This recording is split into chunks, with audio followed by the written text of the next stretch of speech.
Hello everyone, welcome to the Money Club series. I'm your host, Zah and I'm joined by the gangster accountant from Beirut, Sam El-Jaban. How are you? I'm probably on ASIO watch list now because of that intro. Well, we've had to bulletproof the glass of the office because there was a recent shooting here yesterday. Just downstairs. Just downstairs in the apartment block next door. No way. Same street. They closed everything off. Eh? Closed everything else. I was copping calls all day. You know, everyone thought it was me. You know what I mean? Not who did the shooting, but who got someone who got shot. Right?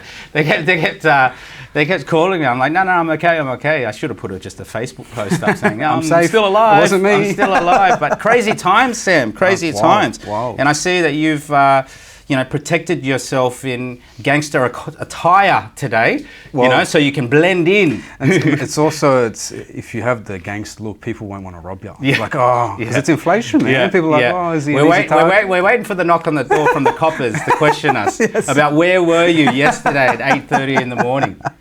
No, they'll leave us alone. They'll be good. I hope so. Yeah.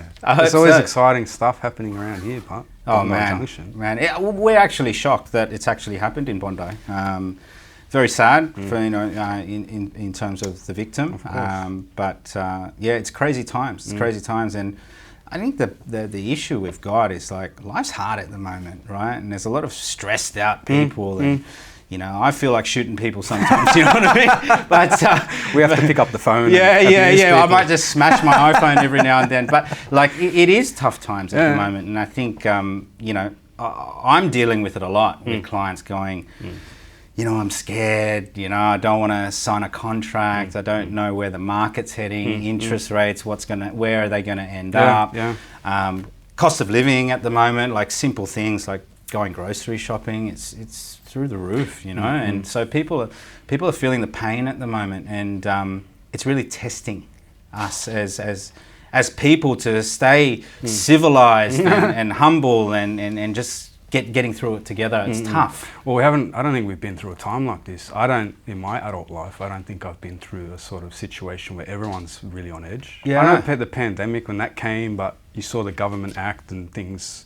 They sort of projected a brighter future. It was easy during the pandemic. I mean, it was hard because of the lockdown and all of that sort of thing, but they did make it easy for us, which is the reason why it's hard now, right? Like we're feeling that hangover now.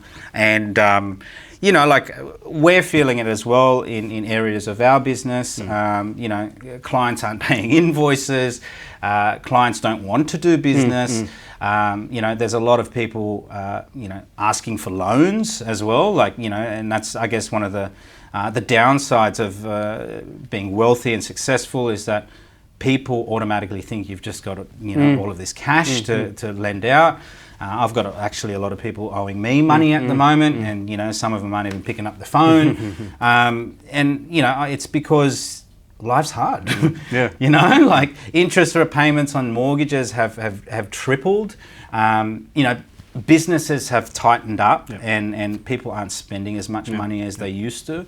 But it just means we've just got to work extra hard for just to get us through this tough period. And be smart as well. So, and the financial year is just around tomorrow. So I'm going through a lot of clients' yearly activity, what they've been doing, and this is a time of year when you sort of go, okay, how do we minimize tax? But this year, it's sort of flipped. It's like, how do we maintain as much money as we can to try and help weather the storm? So I've seen it a lot with my clients. The uncertainty, I think, that's out there. And I think, with inflation coming down a little bit, it's probably a bit more certain, hopefully moving forward. Tell me about that, Sam. The inflation? Inflation rates. Yesterday I saw an article. It's dropped to mid-5s, I think. So that's a good sign. The reason why interest rates are so high is because of that rate, the inflation rate, which is a mixture of different expenses. So what was it last month? I think it was 6.8. Okay, so it's a dramatic drop. Drop. So it's another I think with a 5 in it, that sounds good. Like it's positive. Do you think they'll raise rates again? The RBA will raise rates again next week? Sorry. Well, see, they say inflation is just one component. So they look at wage increases. That's one thing they're saying that might be an issue. The wage increase, because that's 5% in the public sector. Sort of across the board, they reckon that'll stimulate activity because they have more money. But I don't know. I think it'll be a line ball. Hopefully it stays the same and they can because I do a lot of reading about it. The interest rate is a lag. That takes a long time for it to impact the economy. So really, the effect we're seeing now is probably from 2 months ago. It's not because of what they did last month. It could be 2 or 3 months It's ago. not that up to date. That's right. So if they hit us now with another one, we won't see that effect until another 2 months away. Yeah. And I think we need time to really allow those increases to go through the economy before we get hammered again. No, you're right. Yeah, you're right. It's a lag. Because if they keep increasing it every month, what's going to happen? There's going to be this lag, and we're just going to kept getting hit with forced sales in the market. People shutting down businesses because they just can't pay rent. Like, I've got a commercial property at the moment, and one of the tenants is a pharmacist, and he's asked me to drop the rent. And like, understandably, he's had some massive CPI increases over the last couple of years, but like, it just can't sustain it. You know what I mean? Like, as much as I need that investment to yield a certain number, because my interest repayments have gone up, I've got to understand that businesses are hurting as well. So it's sort of affecting everyone. And this is what people need to remember. It's not a personal thing, right? Like, everyone's in the same boat. And I think the lessons that we can learn from this time is that when times are good, put shit away. Like, it's 101. Buy up some good property, save up some capital, put it into things where you know that it's never going to lose any value, and just almost like create that buffer for yourself for it's raining now, right? And it might rain for the next 6 months, 12 months. So it's a really good lesson to go, okay, don't redline yourself where you've got nothing. And I've learned from it as well, Sam. Like, I'm no guru at this. Like, I actually have been hurt by this because I lent too much money out, right? Like, millions of dollars to investments and friends that have promised me a return, but obviously things happen along the way and it doesn't come back, and it's like, oh wow, I wish I didn't do that because it would have helped me in this rainy day. So, like, everyone can learn from this, and I think if you can get through to the other side, and we all will, like, no one's going to die from interest rate rises, right? But if you can get through to the other side, I think you're going to come out with much better character, and you're going to be able to withstand pain a lot more, and you're going to know what to do in the next up cycle or down cycle, right? And that's what we wanted to talk about today. We wanted to talk about client successes, and it doesn't necessarily mean how much money they've made, right? It just means that where they've come from, they've gone through probably a tough period, and then they've just knuckled down, they've done the work, they tested the market, they tested their product or service, and they tested their strengths and weaknesses as well, and really just put together either a great business or a great career or a great property portfolio, and more so a great mindset. And it was funny the other day, Jade, my wife, said to me,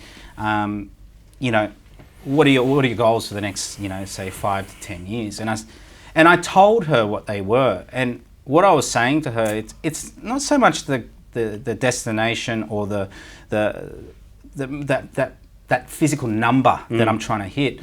It's the person that I'll become between now and then. And this is what we have found with our clients that have pretty much started from zero, and they've just worked and chipped away and made mistakes and fallen over and gotten back up again. And what's happened in the process, they've just become these people that I now admire, right?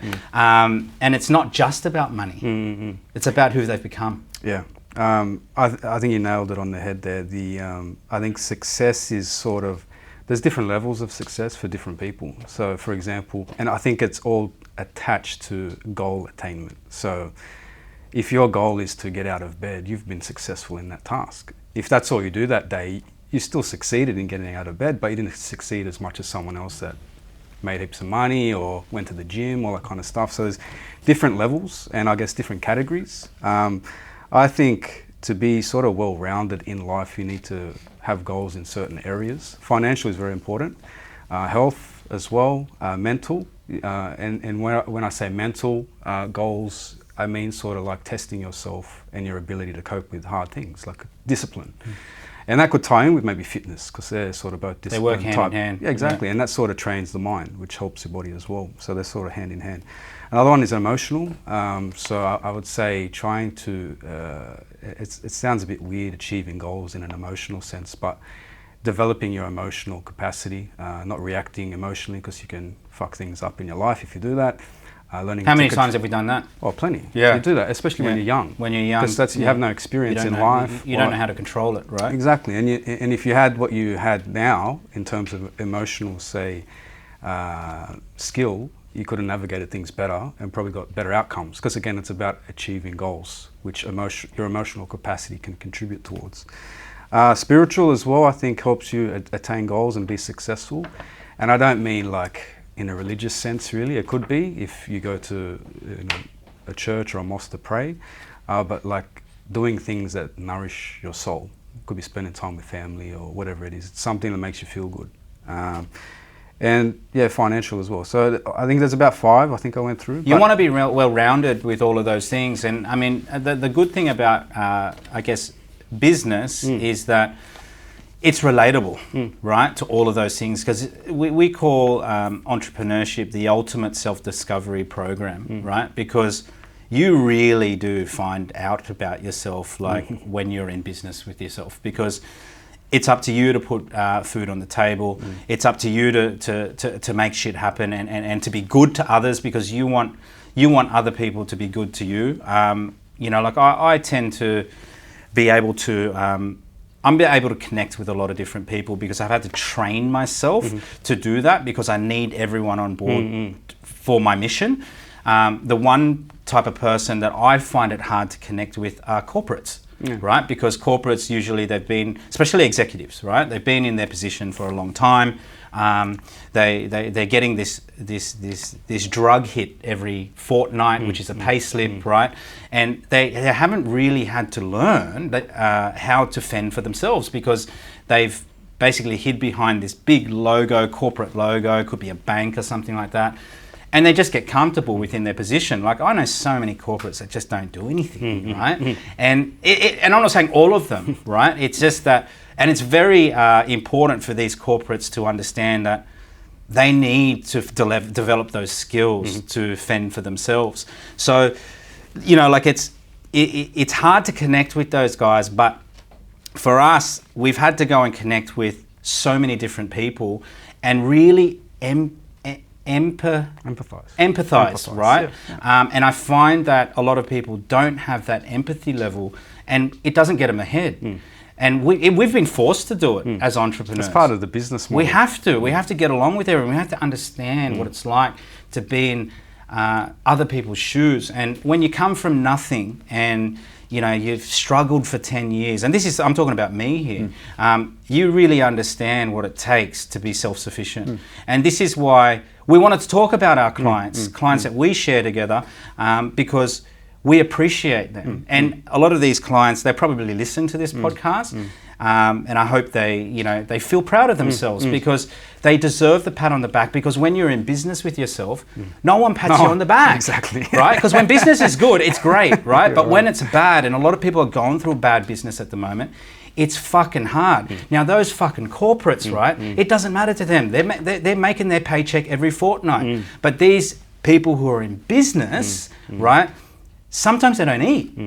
And they've got to be recognized for doing a great job and contributing to this economy, and also, you know, developing that skill set to provide for their families and also their clientele base. So let's jump in. We won't name them, right? No. But we share this client. They're from out Western Sydney, and you know I think they're in their early 30s. About that. And young family. They've just had a son, and beautiful people. Yeah. Beautiful people, right? And these guys came to they approached me first in regards to property investing, and then we took on their accounting work, right? And they started with, I think they just started with their home, and they came to us knowing nothing. They knew absolutely nothing about property. They knew absolutely nothing not absolutely nothing about business, but they knew just, their game. Exactly. But they didn't know how to handle finances. They didn't know how to grow their finances. Didn't know how to minimize tax. I think they had an accountant beforehand which was probably not as good as you are. So, you know, like, but they've come through leaps and bounds, right? And we have been there through so many downs with them, right? Like we should, you know, you remember the WhatsApp messages are just so long, right? Because they're pouring their heart out to us going, we don't know what to do. And we've gone out there, we've mentored them, we've guided them, and they've made change. They've realized what they're good at, and they've just really tweaked their business to the point where, like within 2 or 3 weeks of identifying a problem, the business has done just a complete backflip, right? Yeah. And they're calling me up going, I want to do another property. And it's just, and that's business. Like you can turn shit around so quickly from losing, say, 10 grand a week to now going, fuck, I've got an extra like 20 grand a week now in surplus. Zah, what do I do? Right? It's amazing what these guys have done. Yeah, I think it comes down to they knew what they know. They know what they know. They didn't know what they didn't know. And I think that's where we can come in and bridge the gap for most people, because they're already successful. They had the house, they were doing well in business, all that kind of thing. But again, to succeed, well, in their minds, to succeed, they wanted to achieve more goals. And I guess they didn't know really the path to take, which we guided them on. And yeah, that recent meeting we had with them was really great. They weren't afraid to sort of like seek some guidance. They needed some guidance in a few areas, and we revealed a couple of things with them which they implemented, and they're kicking ass. I think the most impressive thing about them was that they were able to drop their ego, and I find that even business owners, like entrepreneurs, they have this big ego, right? Because we've developed, you know, so much on our own. Yeah. But they were willing to drop their ego and just go, okay, you know, these guys are coming in from outside of the business, sort of because they can view, you know, the marketing and everything and what's appealing to the general market.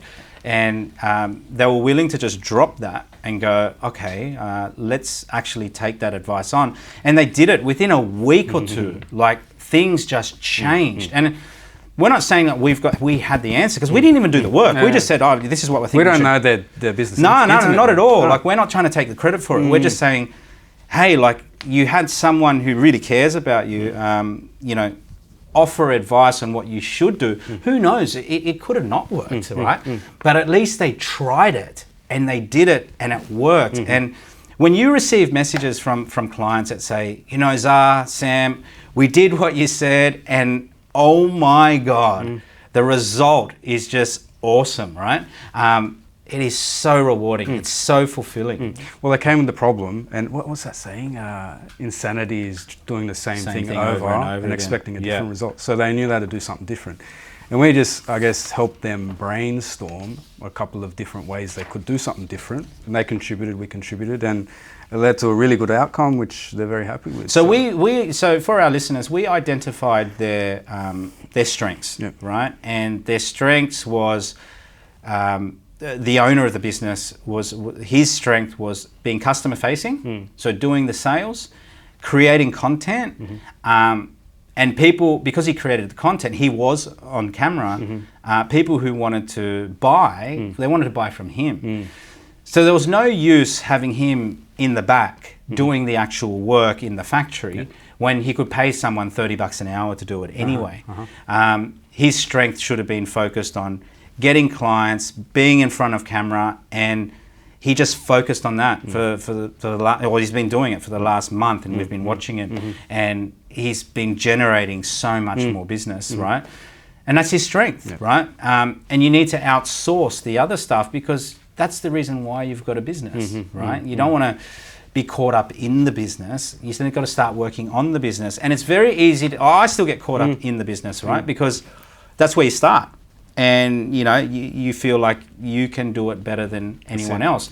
But it's the opportunity cost of not putting your time into what's actually important. Like, so for me, I'm probably the same. I should be on camera like I am now. I should be in front of clients, doing presentations, but all of the back end work, like I shouldn't be doing that, right? Like other people should be doing it. I've created that job for others. It's a trap a lot of entrepreneurs get into. I see it heaps. Dealing with clients, they never have time for anything if they're in business, and that's why, because they're trying to do everything and you can't. I know initially when you start out, money's tight and all that kind of thing, but as you grow and money's available, you have to work out where your value is. And generally the entrepreneur, the owner of the business, his value is dealing with people.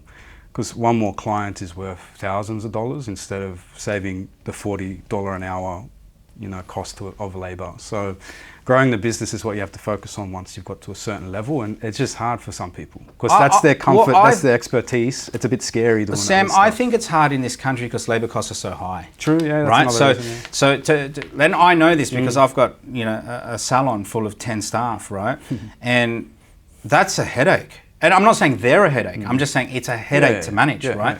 So and my wages bill is, because my wife and I, we're not hairdressers. So like our wages bill is through the roof.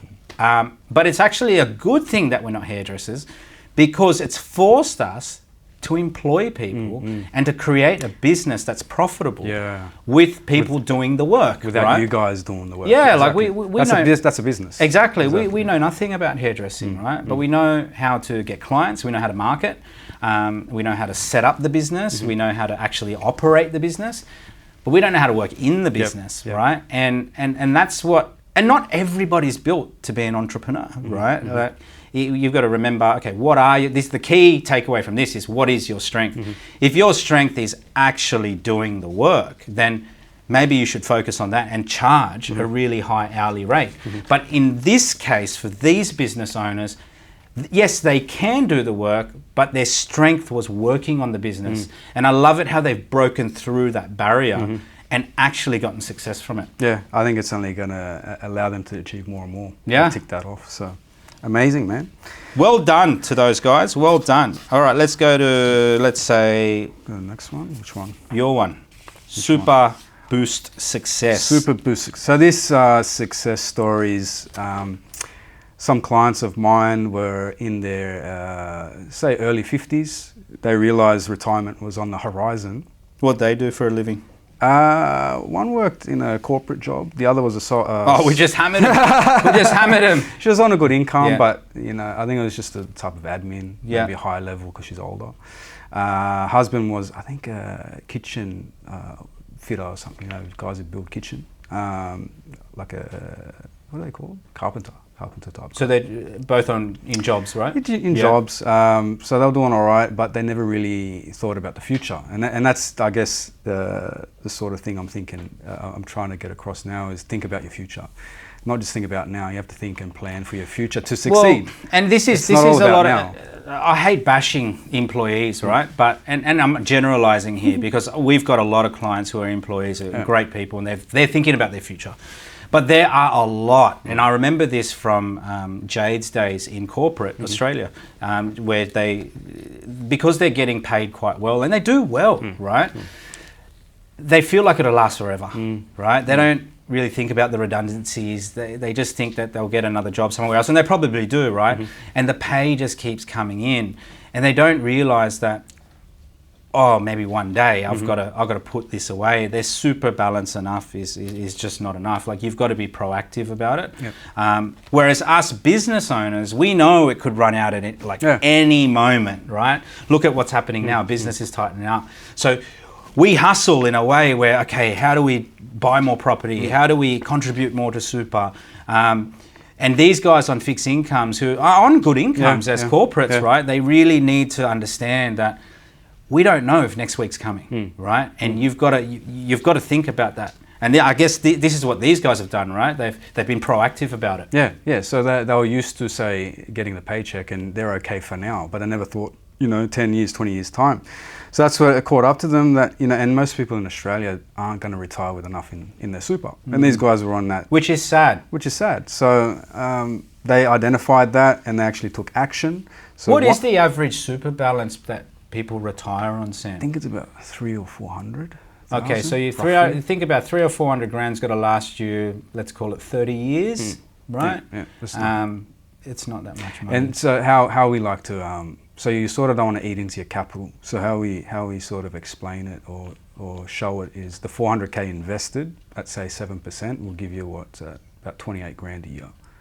So if you don't touch the capital and just allow that to invest and give you a return, you're on 28 grand a year from 400,000. So it's nothing. Wow. The age pension, if you're eligible, is only 16. So only getting 10 grand more than the bare minimum age pension. So that's what they were looking at, and they're like, shit, that's not, these guys like traveling around because they're using... Well, that's what you want to do when you're older, right? You want to travel, and like we're going away overseas this Saturday, and I can't believe how much it is just to go to Bali. You know what I mean? And Bali used to be a cheap place. holiday, man. But like now it's costing so much, right? So you got to remember, what is it going to cost when you retire? Like if you're 35 years old, right, and go on a Bali business class trip, it's going to cost you 10 grand, right? Like, how much is it going to be in 30 years' time, right? And you're on $28,000 a year. Fuck, man, you're not thinking about flying. You're worried about what food are you going to put in your mouth and how you're going to heat your home during winter. Yeah. You're not thinking holidays. No way. So these guys were proactive on it. When did they decide, oh shit, like we don't have enough? It's probably 10 years before retiring. So most people retire in their early 60s, if they can.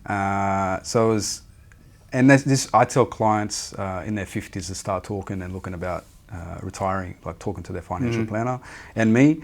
And they identified it, they don't have enough. So they actually took action, they invested in a property through Super. That was back in 2015. They bought in DY. So back then you could buy something in DY for a decent price. I think it was about 600,000. It went to 1.4 million. Wow! Within 5 years. Wow! So let's say they didn't pay any debt off, right? And they went for 1.4 million. They've made 800 grand. 800 grand plus the 400 that they started with. They ended up 1.2 mil. So when you compare that invested compared to not doing it, right? Correct. And this is where we try and tell our clients when. If you can get something in your super, then, because that's what you and I have done, right? Like, especially if you have time. That's it. So these guys, they didn't really even have that much time. You're only talking about 5 years. For us, let's use the age of 35. I wish I was 35. But like, let's use the age of 35 because you are, right? And you're going to retire in, say, 30 years because that's retirement age. That's a long time in the market. We're not talking about 5 years here. We're talking about 30 years in the market. Forget about paying off the debt. Just leave it. You know what I mean? Like, that growth is going to supercharge your super balance, right? So we have a client, for example, that we got into the Everton Hills project, right? Where they used their super. It was $550,000. They used $200,000 of their super.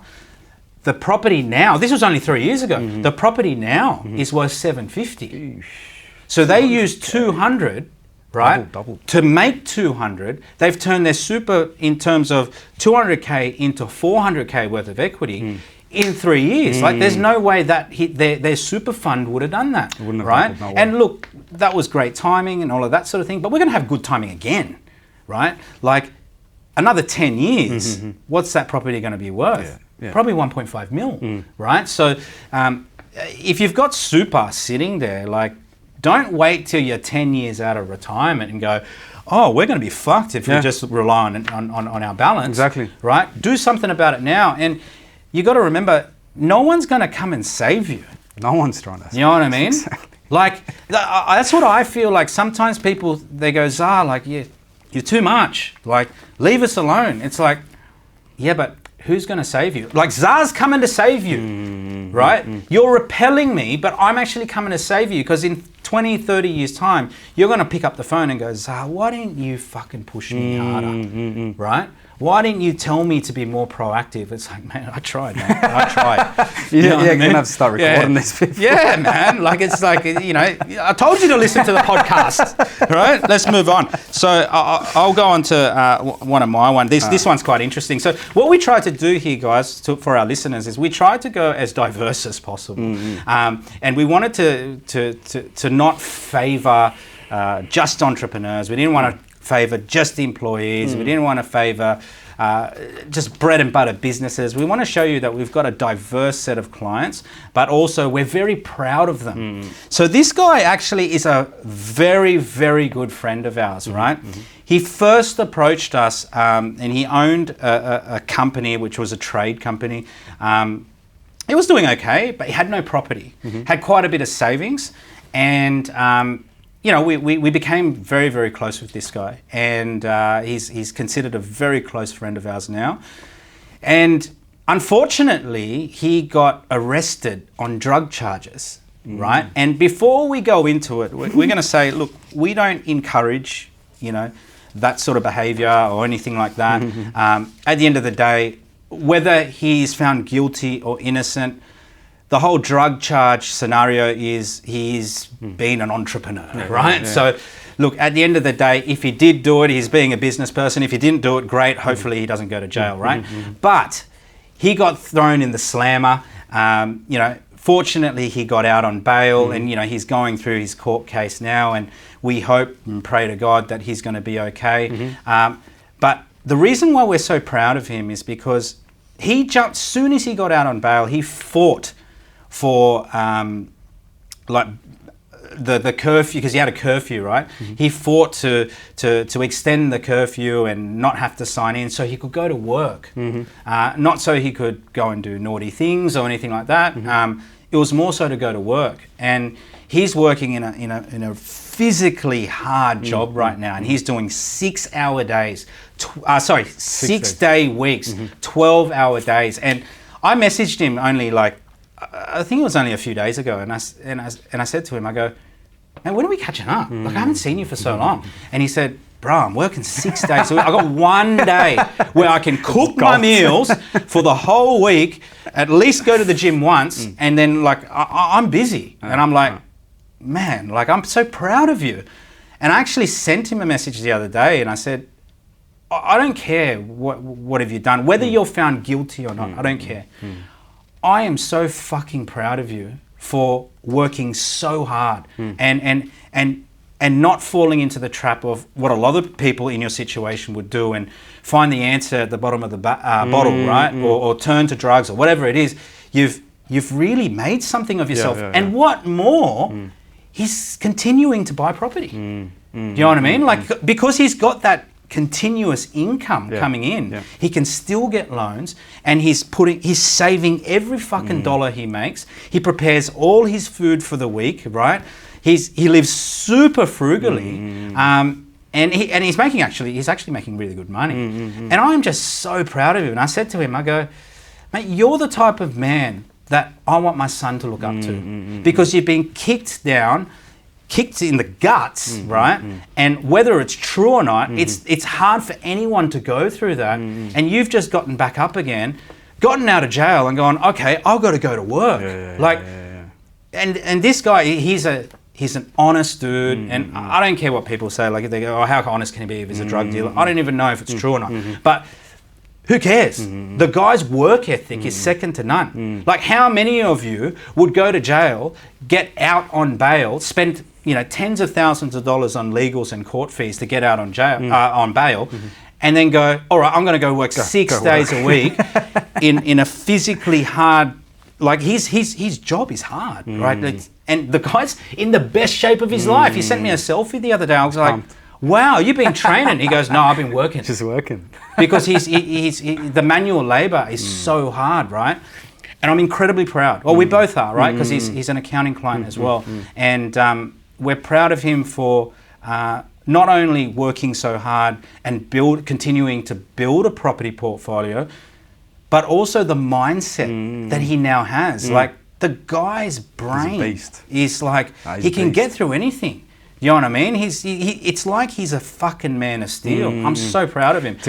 Sorry, go. No, I was just going to say, like, if you compare him to, say, I think 3 or 4 years ago when he first came to see us, to now, you know, like, mate, he's really improved. Worlds apart. Yeah, worlds apart. It just shows you, no matter how bad your situation is, you can always come out the other end better. Yeah. You know what I mean? He went through a lot of bad shit, but now he's even better for it. It's probably a good thing he went through all that bad shit. And I think the reason why we're so proud of him, and we're so, I guess, we invested a lot into his relationship, in that relationship, right? And in the beginning, like he even would say to me, Zah, like I know I'm annoying, but you're going to have to explain this and this and this to him. And he was, there were times where I'm like, fuck man, why are you worried about that shit, right? But like I sat with him, we educated him, like you spent a lot of time with him, and he's become so educated now, and it's almost like it's an achievement for us. It's an investment now that's paid off, where we've gone, this person knew nothing when he came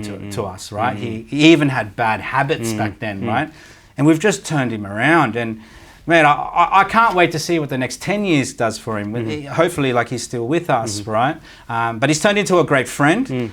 We care about him very, very much, and you know, we hope his court case goes well. He's got a great team behind him.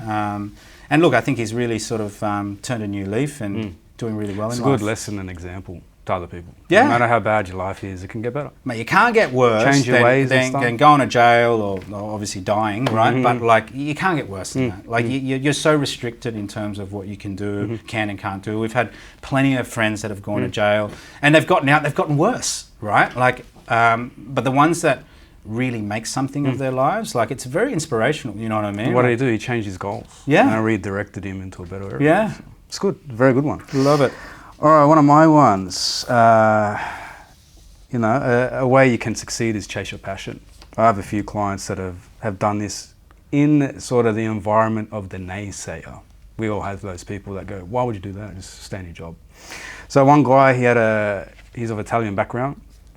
I think his family's been in restaurants. He ended up opening his own restaurant, and he was doing it, but he hated it.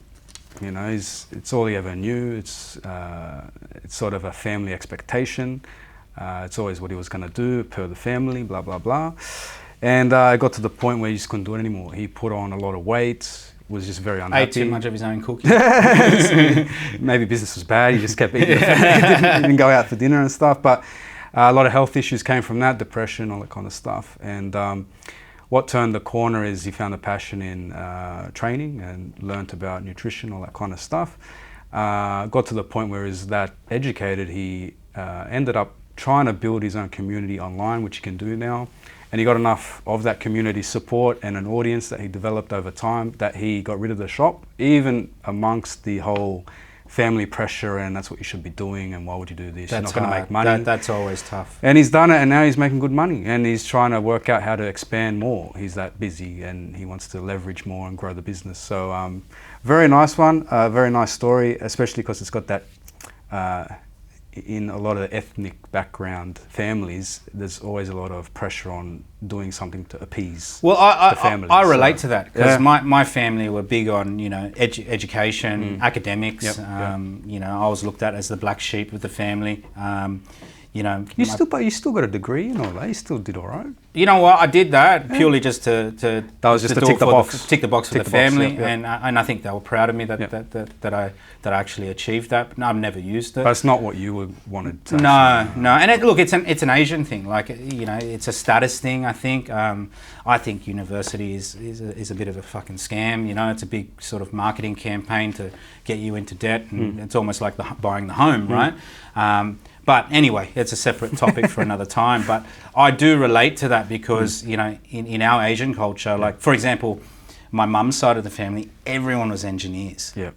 So, like, it was... even my mum was she leaving engineer books in the room? Trying to hint, you know what I mean? And I guess that was the last thing that I wanted to do. And... look, obviously we've gone against the grain and done something quite unique within the family. But it was hard because in the beginning stages of doing business, you're not doing well, right? You're not driving G-Wagons and wearing Rolexes and going on business class trips, right? You're actually like struggling to eat. So when your family look at you and go, oh, hang on, I brought you up to go to uni, to go and get a job for fucking 35, back then it was like 35 grand a year for a graduate's job, right? My mum used to cut out newspaper clippings because back then it was newspaper, right? Of ads of jobs that were available, right? And I'm like, I don't want to do that. Like, I want to do other things, right?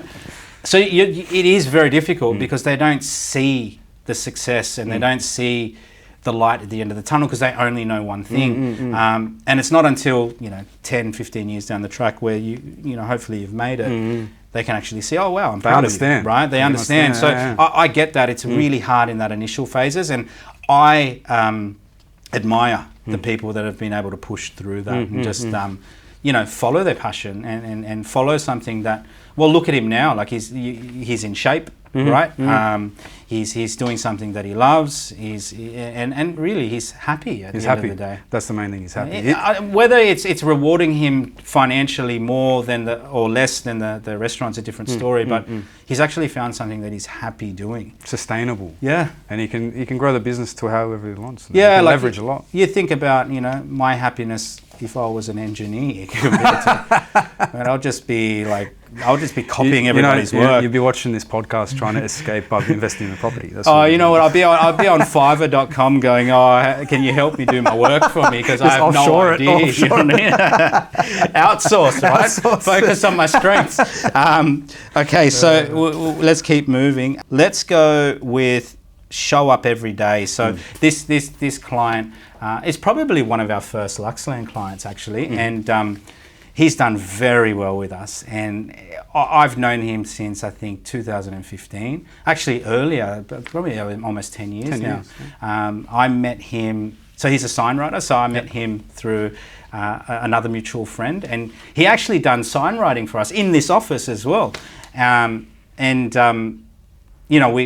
started getting close to him as a friend, and we just started connecting. And I remember I went to his old workshop. He's not there anymore. He's at this newer place now. And it was just a battling business. I think he'd been in business for like 4 or 5 years, really just trying to get it off the ground. The first property we got for him was 320 grand because that's all he could afford. I think he bought another property, say similar price point, because that's all he can afford.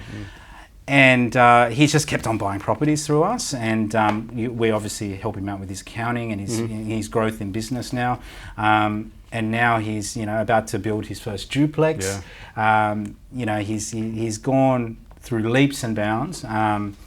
But it hasn't been easy, like if you think about it, he's been in business, I think 11 years now, and it hasn't been smooth sailing. And this guy, I think we had to go through periods where there was quite a bit of negativity and we had to prop him up.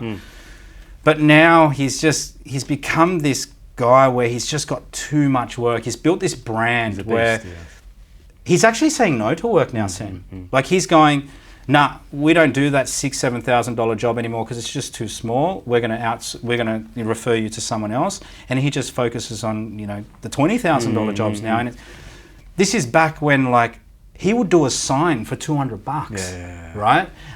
What growth, eh? And we've seen it. And look, it doesn't happen overnight. But if you talked about him, where he's going to be. So let's say 6-7 years ago, when we first started working together, if we said to him, mate, in 6-7 years, this is where you're going to be, he would have laughed. He would have gone, no way. I just want to be able to survive and pay my bills and maybe buy a property here and there. Now the guy's got too much money. He doesn't know how to book in the next 3 months of work. He's booked out, I think, for 4 or 5 months in advance. It's crazy. It's crazy. And he would have never dreamt of being in this position. And we are, again, so incredibly proud of him because we have seen the work. It's not like it happened overnight. Because a lot of people see the success and go, oh, you're fucking lucky it happened overnight. Mate, for me, it took me 15 years. You know what I mean? For this guy, it took him 10 years, 11 years, right? And now he's finally in a position where he can go on the vacations he wants. He can live in the property wherever he wants. He can put on extra staff if he wants. It's not going to dent the budget. He's not doing everything all at once, which I'm sure he still is, right? Because he loves to work. But I know this guy for a fact, even till today, will get in at 4 a.m. And he won't leave till 7. I was going to say his work ethic is enormous because he used to email me at 4 a.m. And that's why I've called this one show up every day. All you've got to do is just show up, you know what I mean? And I went through periods of times where we didn't make money for a long time. And I showed up to this office every single fucking day. I created content every single day without getting paid. And I'm like, man, it's gonna have to work. It's gonna have to work. And I just did not give up. And this is why we resonate with every one of these people we've spoken about today. We really, really resonate closely with, because we feel it. We've been through it, right? We understand it.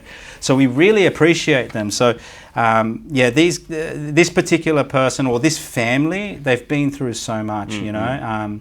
They've been through so many ups, they've been through so many downs, and we're so proud of them to get to the other side and now enjoy the fruits of their labour. And it's going to be an exciting next 10 years as well. The foundation they've built now. And it's so cool to be a part of their growth plan, where we can go, okay, we're growing your wealth with the other side of things with property. We're watching you grow your business. It sort of pushes us as well. We're like, oh wow, we've actually got to do some work now, Sam. Like, we can't just sit here and admire everyone. We've actually got to go and work now, right? And it's great to be around people like that. And this is why a lot of our community has been built up from referrals and listeners from this podcast, because we're all like-minded and we all want to grow. It's awesome. They say half the battle's turning up. Yeah. This guy turns up all the time. Every day, still till this day. To succeed, this one was a bit of a wild card, but it just shows what can happen. So I guess success, if you don't, commit to anything, or if you have no risk, there's no reward, right? So I had a client. He was middle-aged, went through a divorce, lost half his stuff, really. Couldn't afford to buy another home. He has a couple of kids as well, lives in Sydney. And instead of trying to say, be sensible about it, he actually went all in on crypto, right? Oh, wow. He put $1 million in the crypto. And I don't know when, I can't remember, it was a few years ago. That's a lot of money to put. It went to 13 million. Wow. So he was a pilot. He stopped flying planes. He said, fuck this. He was telling me what to invest in. I didn't dabble because it's too volatile for me. And he was planning this whole life about living in the Bahamas and all this kind of stuff. I lost track with him. I think he went overseas. I don't know where he's gone, so I don't really deal with him anymore. But he risked a lot, the $1 million. He was in a tumultuous time in life, but he put a lot on the line, and he was rewarded for it. So, I feel there's no hardship in that. Not really hardship, but he did put his whole wealth on the line. So Fuck. If that went the other way, he's finished. Do we recommend that? No, this ain't a recommendation. Yeah. It's actually the opposite. Yeah. But it worked out for him, right? It worked out, but I guess the message behind it is you have to take risk to get ahead. Yeah. If you just sit in your cubicle, which I used to do, and do the same thing every day and don't dip your toe into unknown waters, you're just going to be where you are. Yeah. So this guy took it to the extreme, which is why I'm using it as an example. It's exciting. Yeah. So if you want to change where you are or get ahead, there's going to be some things you need to change and some things you have to risk. For example, if you want to get to second base, you have to leave first base behind you. Yeah. So that's one thing I always think about. You have to leave where you have been and pursue something new with an unknown capacity to it to get ahead, to move forward. Like you did when you left your job and started a business. Yeah. Like, you had no idea, right? Not that you had no idea, but you sort of there was so many uncertain situations that you've been put in, and I'm sure till today you're going through them, and it's this internal battle of going, fuck, I shouldn't have left my job, right? Like, I got a message the other day from a friend who just started business, like a consulting business, and he's never had a business before. The guy's 43 years old or something like that. And he's messaged me the other day. He goes, Zah, how often do you ask yourself, I'm just going to go get a job? So I knew what he was going through, because I used to think like that when I first started business. I'm like, fuck, man, I'm just going to go back and work for someone and just lift bricks for $30 an hour. Do you know what I mean? Get some money. Or work on the doors again, or whatever, And it is hard. It's hard. But if you want that thing that's worth having, you're going to have to do the work and step out of your comfort zone. Exactly. There's a good saying I found as well that sort of typifies this one. What is it? You either sacrifice what you want, or what you want becomes the sacrifice. So you have to sacrifice for what you want. So if I want a six-pack, you have to sacrifice for that. If you don't, You got to work for it, right? So it's like Andrew Tate says, if a six-pack was easy to obtain, it would hold no value. No value, exactly. People won't look at it and go, oh, it's attractive, right? Because it's easy to get. But when people see abs, they go, fuck, you've worked hard for that, right? So it holds value, right? Exactly. It holds value. Hey, we're going to finish on this one, and I'm actually going to say who it is, right? And it's not a client. It's actually she started out as a staff member, and now she is a partner of ours in a business, and it's Sarah from the salon. And the reason why I wanted to talk about Sarah is because I genuinely feel that she has been my greatest achievement in business. Like, she is just, we have to get her on the podcast, right? She's amazing. And she is doing just incredible things at the moment. But let's go back to when she first started, right? She worked out of like a shit salon, this is before us, right? To work for another shit salon, which was also us. but in between that stage, she was also doing work at home. Yep. She didn't really have an idea of where she wanted to go. And then she came on board with us, and we were just like, all right, like we didn't really have much at the time, but we were like, you've got us, and we're never going to turn our back on you, right? And she never turned her back on me, even when times got hard for us within business. She stood by me through a lot of bad times where I had with other business partners, and she would not leave my side, right? And because she did that, I'm committed to her. Like I said to her, I will do anything for you to grow, and that's what my wife and I have done. Is we've created this platform for her where she can really grow, and she's doing amazing things now. Amazing things. Like, she's getting contracts with all of these big corporate companies now to represent their brand. Obviously our brand's number one, Sarah Jade, and she's taken that to the next level with my wife.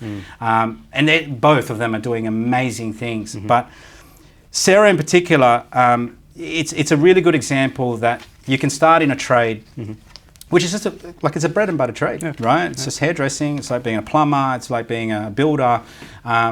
You start out in a trade where I think hairdressers are, undervalued. Like they're not paid enough for the skill set that they have. But she's created this brand for herself where, she's literally got millions of followers. You know what I mean? And she has so much influence and power. Like, she's booked out for months, right? And she would have to be the highest paid hairdresser in the country, right? And we're happy to say that because she deserves it. She actually deserves more. So we're incredibly proud of her. She's a great example to others. She's inspiring millions of people because these other hairdressers who are, say, 18, 19 years old, who are just starting out their trade, they're looking at her going, wow, I'm not just going to end up, I can end up being a superstar, a rock star, not just a hairdresser, right? And, she's got obviously work to do on herself to handle the fame and the popularity and all of that sort of thing. But I think she's handled it really, really well over the years because it's been this incremental growth. It hasn't been just this overnight success. She's worked at it. Right? She's worked at it every day. Her content is everything to her, and her work ethic and her dedication and commitment to it it's just so respected in our eyes because we just know what it's taken. So when we look at her, we're like, you fucking deserve all the success, right? You deserve all the money. You deserve everything that comes with it, right?